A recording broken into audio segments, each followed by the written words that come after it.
wa minal bid'ah tawfirul siyabi wal akmam wa minal bid'ah lan itu tetep setengah saking pira-pira penggawe kang bid'ah. Maksud bid'ah itu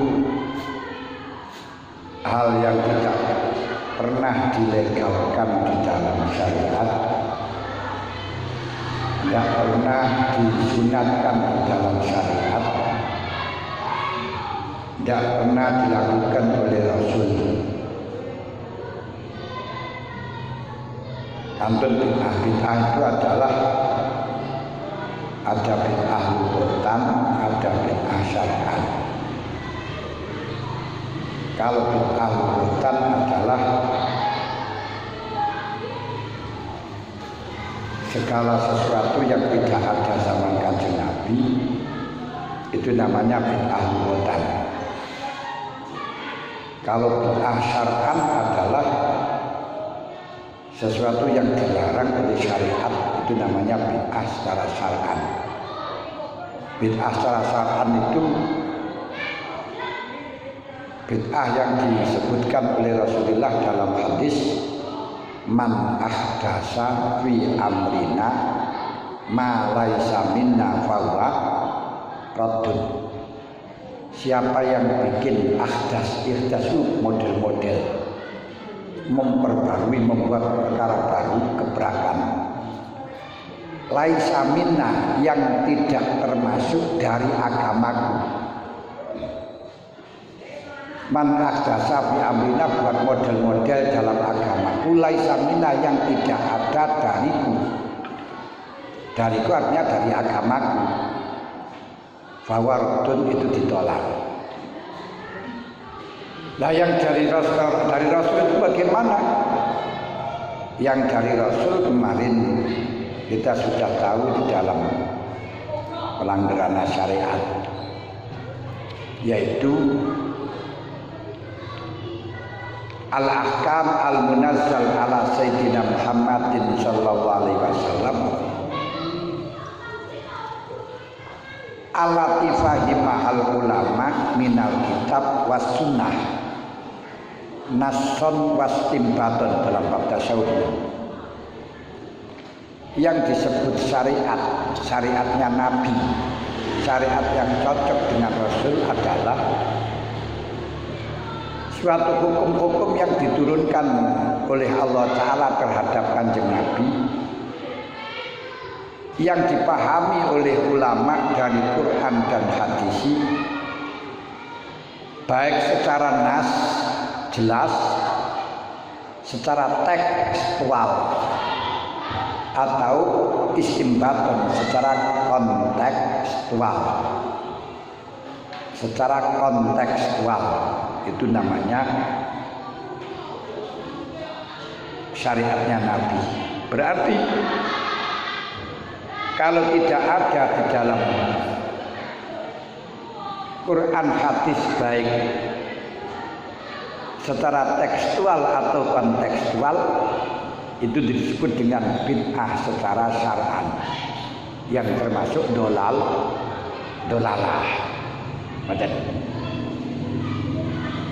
Nah, kalau di situ secara nason wastimbaton ada, akan tetapi belum pernah dilakukan pada zaman Rasul, itu namanya bid'ah lughah, bid'ah secara lughah.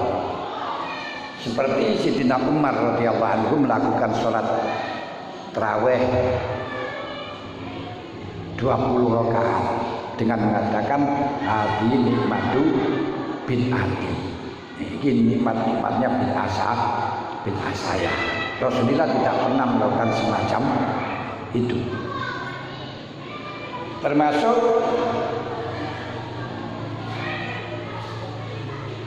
Sayyidina sahabat Bilal. Sahabat Bilal setiap wudu, setelah wudu melakukan sholat, itu tidak pernah diajarkan oleh Rasul, tidak pernah diperintahkan oleh Rasul. beliau melakukan salat setiap hari. Ini disebut dengan bid'ah karena nggak pernah diperintahkan oleh Rasul, nggak pernah dilakukan oleh Rasul, tapi secara istimbat ada. Karena kan Nabi dakwakan as-salatu khairu maudu'in, sebaik-baiknya sesuatu yang diperintahkan oleh Allah adalah salat. Faman sa'afal yuhlil wa man sa'afal yuksir. Siapa yang ingin memperbanyak silakan, memperkecil volumenya silahkan. Nah, ini termasuk ngaji kitab fikih ngeten iki. Tidak pernah diperintahkan oleh Rasul dan tidak pernah diajarkan oleh Rasul. Dalam zaman dulu yang diajar, yang disebutkan yang diaji Quran dan hadis-hadis itu kan yang belum dibukukan. Nah, ini namanya bid'ah lughatan. Termasuk terbukukannya Al-Quran itu bid'ah lughatan. Karena zaman Kanjeng Nabi belum pernah Quran dibukukan. Tidak hanya itu, kemudian apalagi di dalam zamannya Sayyidina Utsman radhiyallahu anhu membakar Quran seluruh dunia dalam rangka untuk kemaslahatan, disebabkan bacaan Quran yang waktu itu tidak ada harokatnya, tidak ada titiknya, yang sehingga bacaannya beraneka ragam macam. Akhirnya antarnya muridnya guru satu dengan muridnya guru yang lain saling menyalahkan dan saling mengkafirkan. Karenanya telah dilaporkan kepada Sayyidina Utsman radhiyallahu anhu. Sayyidina Utsman memerintahkan semua Quran ditarik dan terus dibakar. Kemudian beliau memerintahkan Zaid bin Sabit untuk menulis Quran kembali yang disimpan di dalamnya Hafsah. Tulisan Sayyidina Umar, Sayyidina Umar yang disimpan dalam Sayyidatina Hafsah, putri dari Sayyidina Umar dan istri dari Rasulullah sallallahu alaihi wasallam. Terus ditulis menjadi 6 dan dibagikan di masjid 6. Kemudian tidak ada satupun orang yang diperkenankan untuk menulis Al-Quran kecuali sama dengan itu. Tidak boleh baca Al-Quran kecuali dengan yang sama yang ada dalam itu. Itu pun disaring masih ada qiraah sab'ah. Wa fi riwayatin qiraah asroh. Itu loh, meski macam itu masih yang tidak bisa dibantah qiraah sab'ah. Semuanya mutawatir. Mulane bacaan ini betul-betul. Nah, itu termasuk bid'ah. Bid'ah itu membakar Quran itu bid'ah, menuliskan Quran bid'ah.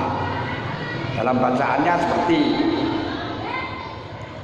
walladzina yudhahiruna min nisaihim walladzina tadhaharuna min nisaihim walladzina yudhahiruna min nisaihim sampai betul-betul nanune. Masya Allah. Fatalaqqa Adama min rabbihi kalimatun fataba alaihi.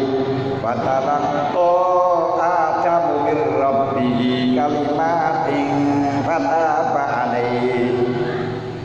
Anak sing inna rabbal amanati ila samawati wal ardh. Inna radna al amanata ala samawati wal ardh. Terus lagi walladzina amanu wattabathum dzurriyyatuhum biimanin walladzina amanu wattabathum dzurriyyatuhum biimanin alhaqna bihim. Niku sudah distraksi, sudah lihat masih ada macam itu.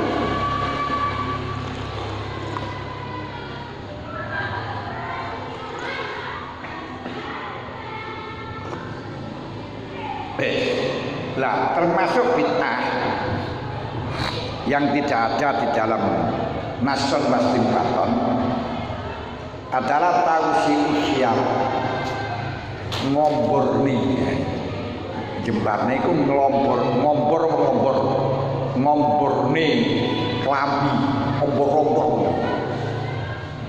Wal agam lan lengen. Ini pernah terjadi kalau tidak keliru pada tahun 80-an. Nggih. Ingat nih, tahun 80-an itu klambine yang cak cilik ngombor-ngombor. Tangannya ya ngombor-ngombor. Saya menangis semacam itu. Yang kemudian terus ganti celonone yang di atas kempit diisor komprang. Jadi itu yang menirukan Arafik. Nah, gitu. Itu masuk ke niku bid'ah. Nah, bid'ah. Kenapa gak ada keterangan? Tidak ada perintah, tidak ada bid'ah. Cuman sekalipun bid'ah, bukan sampai haram karena aslinya pakaian itu tidak pernah diharamkan, dilarang. Itu ibadah ya. Itu ibadah aslinya haram.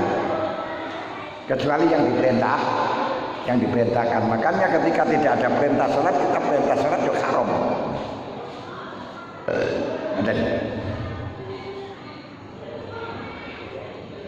Seperti kita sholat zuhur, berkali-kali sholat zuhur, yuk haram. Ratu perintah malah berkali-kali sholat zuhur. Kalau di beberapa kali nggak apa-apa. Di beberapa kali sholat zuhur di sana sholat zuhur nggak apa-apa. Berkali-kali nggak boleh. Nah, lakin naut tapi ini tahu siap iku makruh. Ini biasa malah justru wong wedok sing sakniki model-model itu ya nek wong wedok itu wali-wali malah ini per tahun, kadang tidak per tahun itu.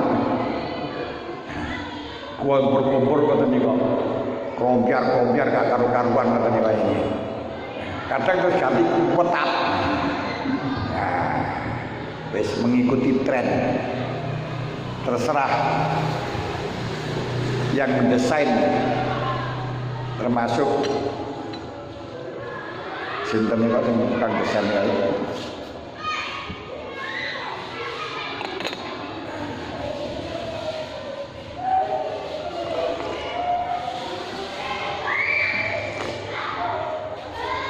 Wes.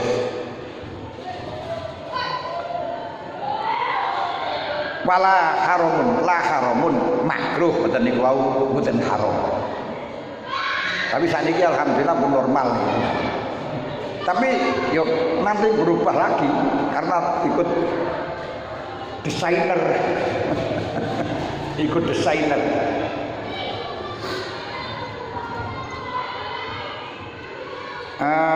Bon. Ila maing pakaian soro kang dadi apa ma iku syiar. Syiar niku tenger kebiar lil ulama. Fayun dapu maka den sunataken apa masoro lagu syiaron tapi lahum gede ulama. Yang lainnya haram. Kenapa? Liurafu supaya den weruhi sapa ulama. Ini coba jenengan angen-angen. Ulama niku diperintah mau berpakaian yang memang syiarnya ulama. Ya saiki syiar pakaian ulama piye ngoten niku. Ya enek sing putih dengan surbanan ngono kae. Itu syiarnya ulama.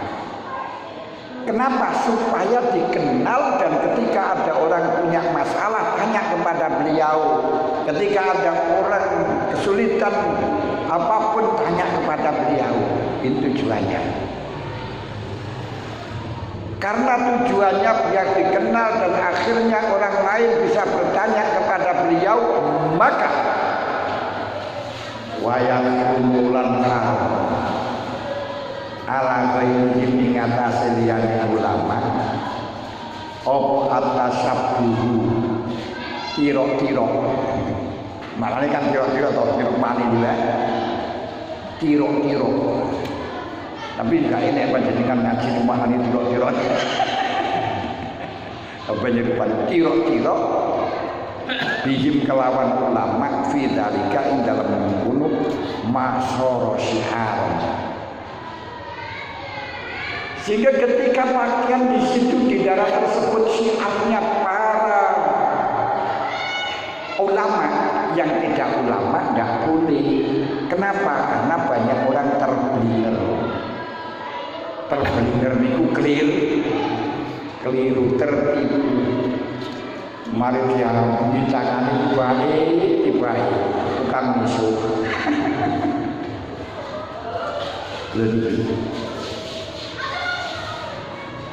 Widzalika kenapa kok tidak boleh?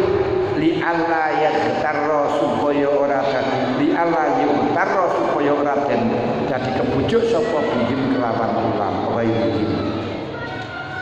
supaya orang bagian supaya selain yang ulama itu tidak menjadikan orang tertib.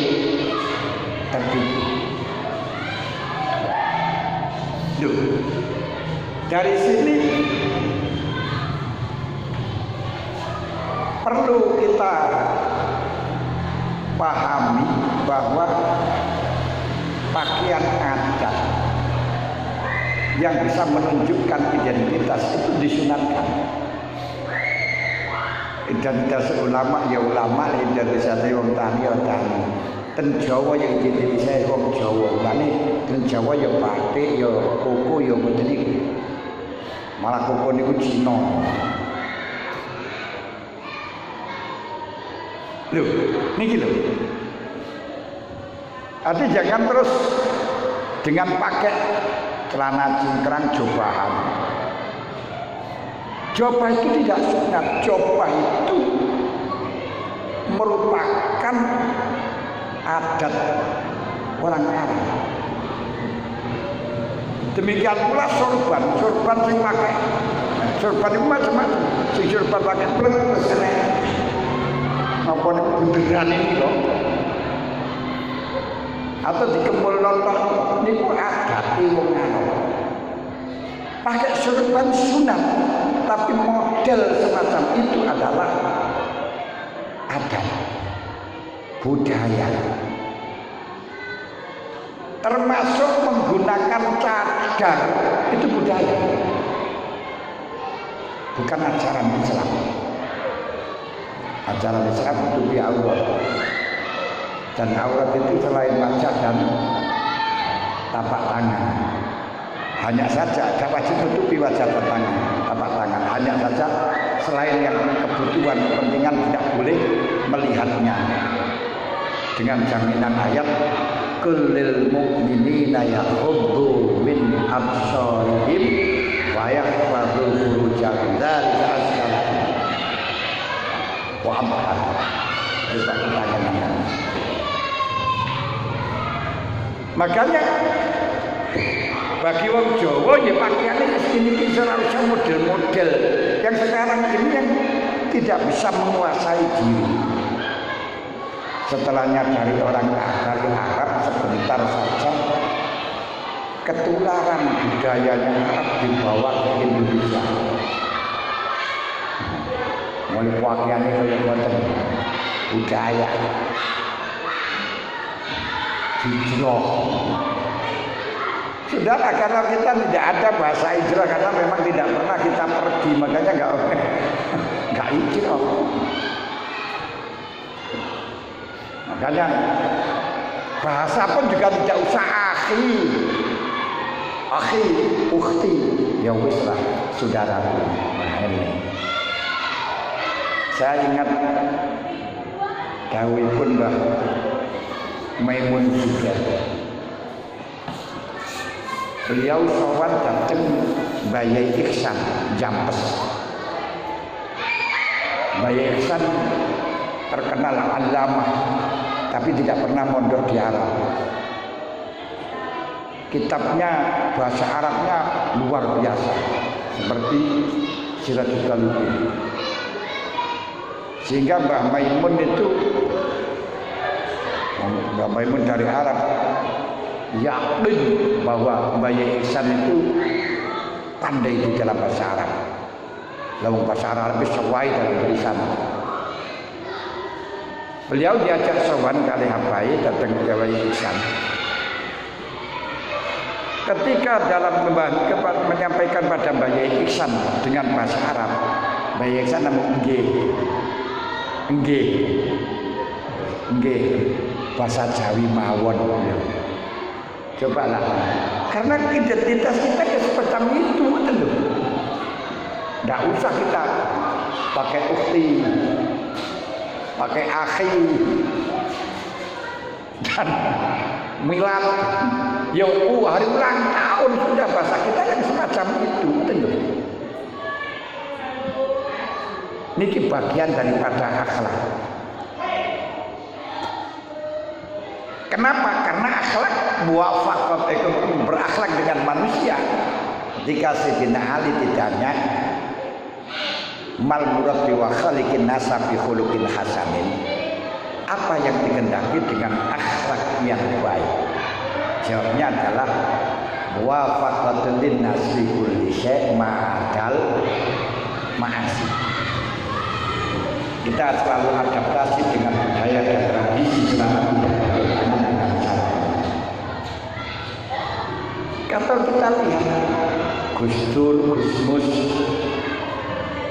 itu di Arab lama sekali. Waktu tazawud mawon beliau masih di Arab, tapi tidak pernah pulang terus menggunakan pakaian yang Arab, kan enggak kan ya? Ilmunya dibawa. Pak Said Akil, orang itu enggak pernah kan. Sekarang ini yang tidak bisa menguasai seakan-akan itu aku tokoh Arab gitu. Gak mau menampakkan identitas negara kita sendiri. Gengsi. Padahal mestinya kalau kita berada di Indonesia, kesunatan pakaian yang persis di Indonesia. Jadi lah, sing cocok karo adat dinas. Kenapa? Muwafaqatul linnas fi kulli syai' ma'adal ma'asi. Selalu adaptasi dengan budaya dan tradisi selama tidak berseberangan dengan syar'i. Loh, mulane pakai kopiah. Sing tadi kemawon pun. Kopiah hitam, kopiah ini kan perlu wajar di Indonesia. Loh, kopiah putih kan kesunatan. Iya, tapi kebiasaan di Indonesia kan kopiah putih itu lah wis haji. Ojo terus menyerupai yang akhirnya diceluk Pak Kaji. Ini ngoten, ulama punya pakaian sendiri yang sehingga ketika kita bukan ulama tidak usah berpakaian ulama. Makanya saya pernah ditegur seorang kiai. Saya disuruh ngaji di namanya kan saya nggak pernah surbanan ini. Kok nggak pernah surbanan, nggak pernah pakai surban itu kiai. Itu kan sunat. Itu sunatnya untuk kiai, saya bukan kiai. Nah, kalau yang mengundang salahmu sendiri, itu kiai kok undang. Muwafaqatul linnas fi kulli syai' ma'adal ma'asi. Selalu adaptasi dengan budaya dan tradisi selama tidak bertentangan dengan syar'i. Di daerah kita itu wis padha kabeh ngono rek nek lama.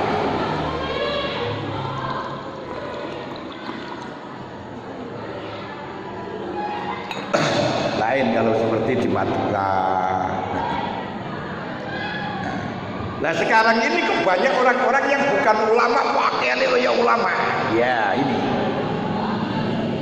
ini kok biasa adat di Malaysia. Ya karena Malaysia kain mono, kalau di Indonesia ya tidak usah gitu. Surban kesunatan. Kopiah ini sama dengan surban Buddha. Ini surban wong Indonesia gini.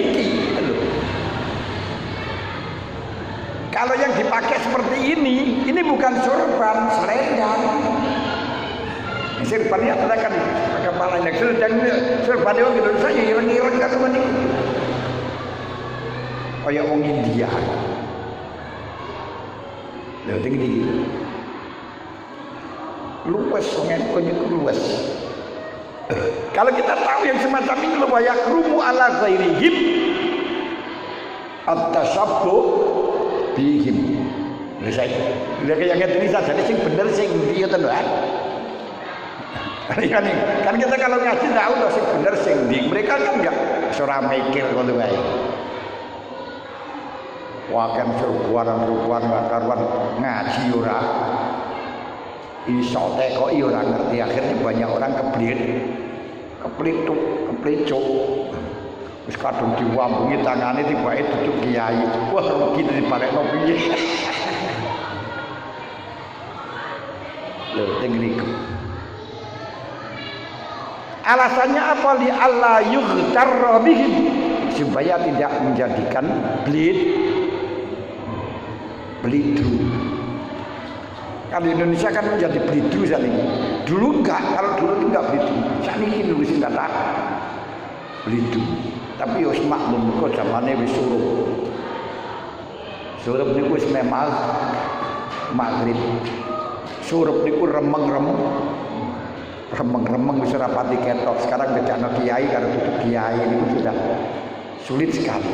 Apalagi kadang-kadang majelis taklim ceramah mubalek mau untuk hasanah tapi isinya mengujar kebencian, isinya mudal kesalahan wong. Itulah ya kemaksiatan massal, maksiat massal semacam itu. Dan Kanjeng Nabi mawon yang akan wafat masih minta halal dalam masalah hakul adami, kok malah ngumbar hakul adami. Waswalam syawab sembuh bisa bikin itu yuk mereka apa wis suruh akhirnya piye karena kebojok fayas taftu maka pada jaluk fatwa sapa sih nas untuk fayus taftau maka dia jalui fatwa sapa ghairuhu di kaimap ni maful yustaftau kok kalau sebelum wau dhamir itu fathah kudu ditetapkan wa iyakun ma qablaha qad futiha au dzumma fabihi kama qad watuha ini terus lari-lari niku betul iki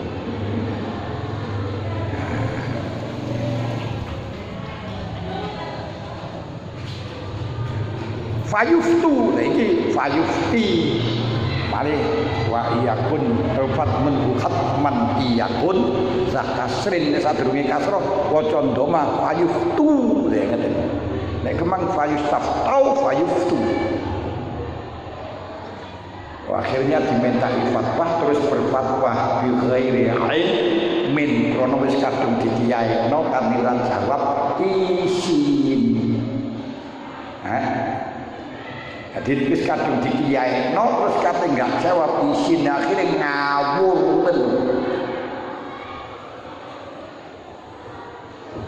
Masya Allah.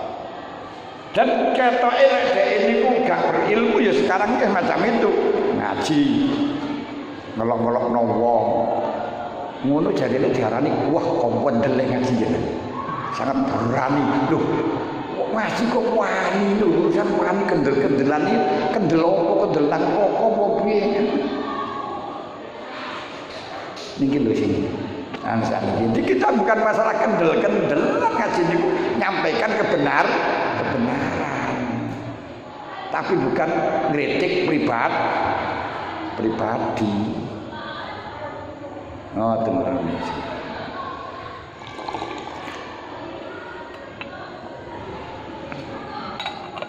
Wes kama annahu iki diteni iki dicatat pakaian yang khusus untuk ulama selain ulama ini Nek sing wong-wong sing ngerti-ngerti kaya gak pakene kiai-kiai niku berarti hukume sing ngoten niku lek marakno blidu ya haram.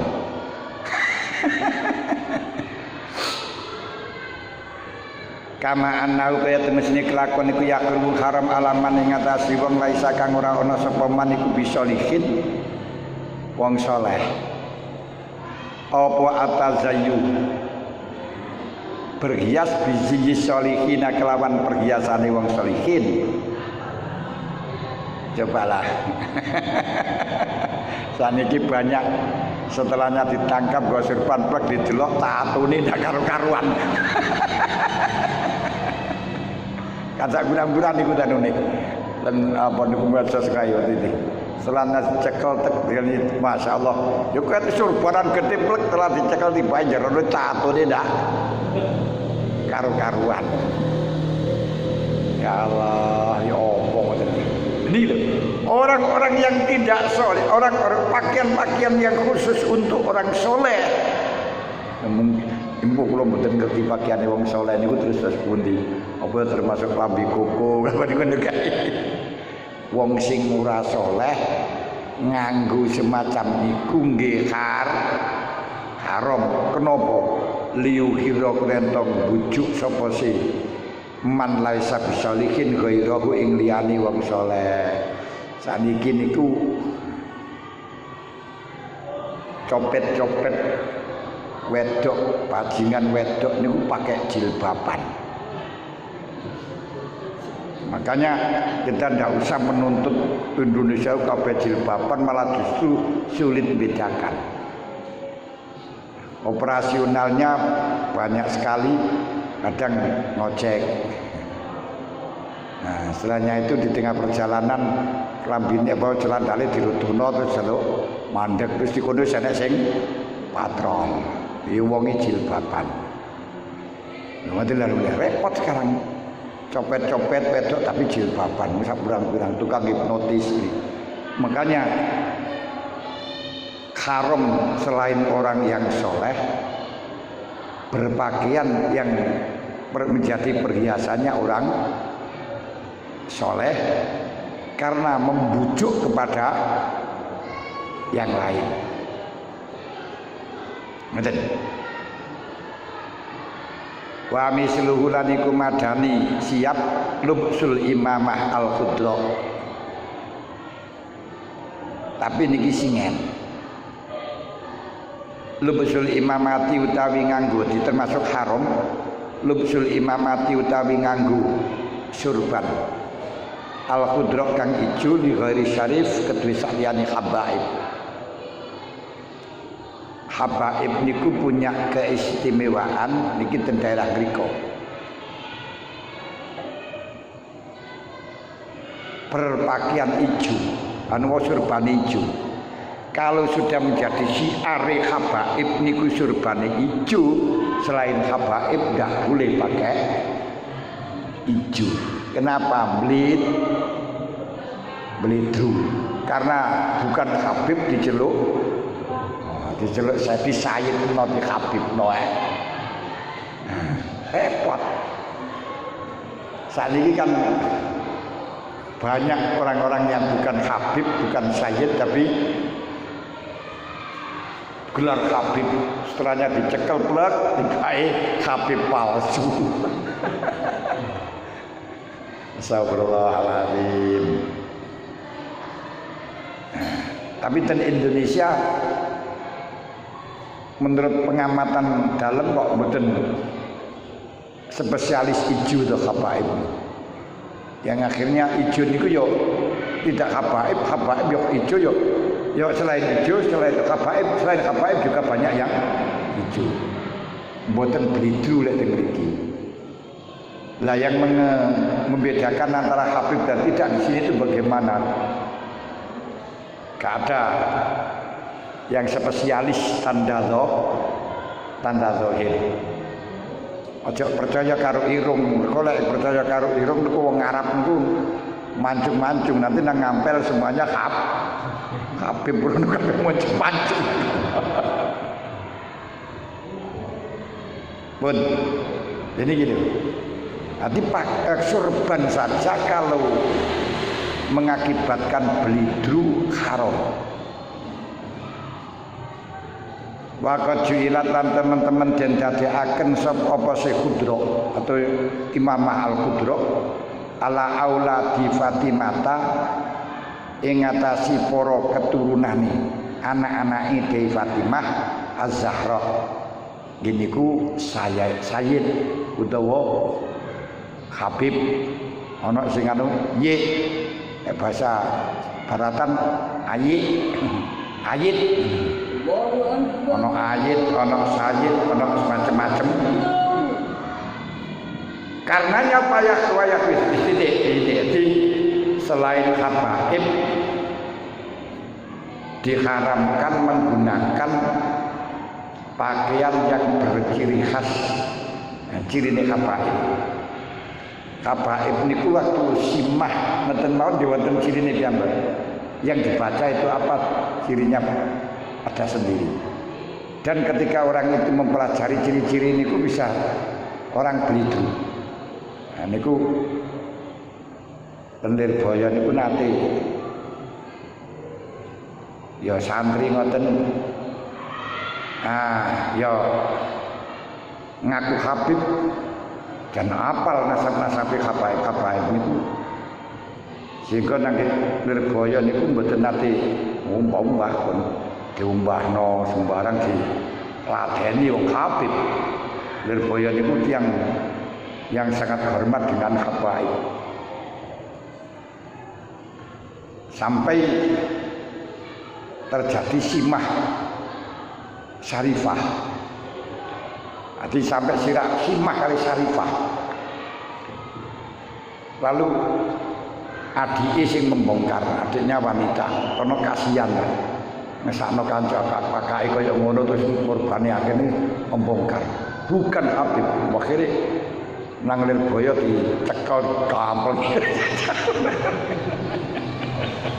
Khususnya sing wis mari tukang mijeti, tukang ngubahne tibake. Lho teng niku. Nah, kula iki kula penmantuk kula wedal ten kantor kayak enek bocah, anak wong kok dicancang disandingi kursi ngono. Apa iki? Ora kok iki tak kamanane, baik. Habib palsu. Nah, dan niki nggih kathah Habib palsu beredar, hati-hati.